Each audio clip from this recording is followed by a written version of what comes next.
Hello mga bes! Meron ka bang mga styro cups? Tapos mga aluminum foil?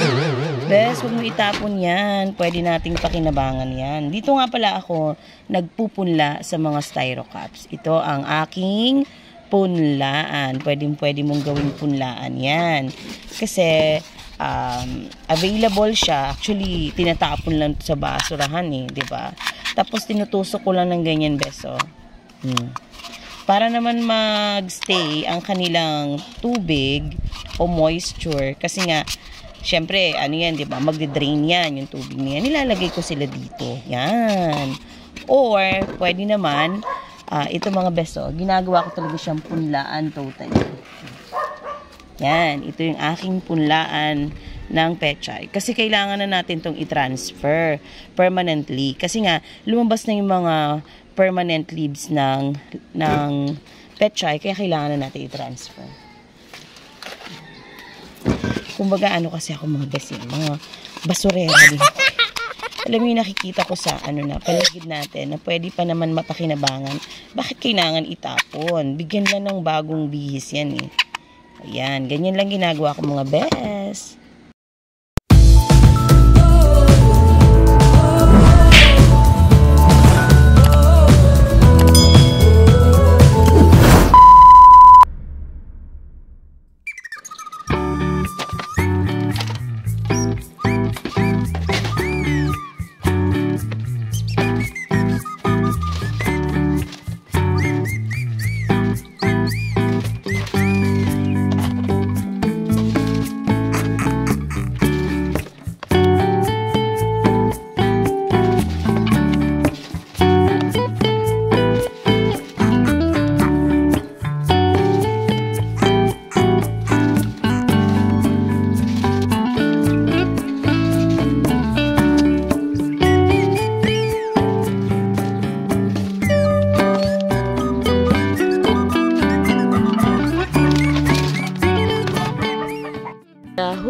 Ready na ang ating punlaan ng pechay. Ayan mga bes. Tapos na.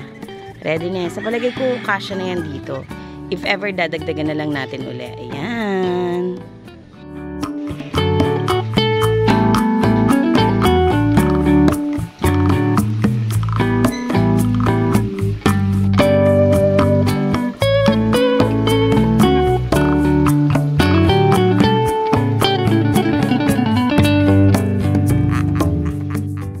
Kamusta na ang ating styro cup na may mga tanim na pechay? Mga bes, okay na okay sila. They're in good condition. Actually, pwede na nga i-harvest yan eh.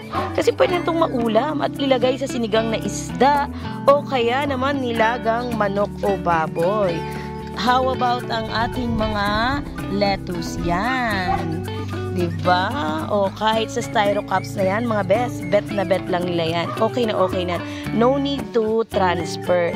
Na makikita nyo dyan ay rainwater, galing din sa fermented fruit juice, at mula sa swamp fertilizer. Yan. Diyan po nang galing ang aking tubig.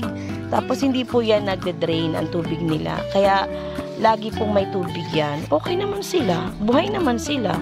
Tapos yung ibabaw na ito, meron silang vermicast. Aside from that, wala naman. As I observe, okay sila. Soon, makikita nyo yung mga susunod pang progress na. Morning mga best! Today is February 15. Update sa ating mga tanim na pechay. Ayan, malalaki na rin sila. Ayan sila mga best. Sa styro cups lang yan, na nakalagay sa aluminum tray na merong tubig. Yan.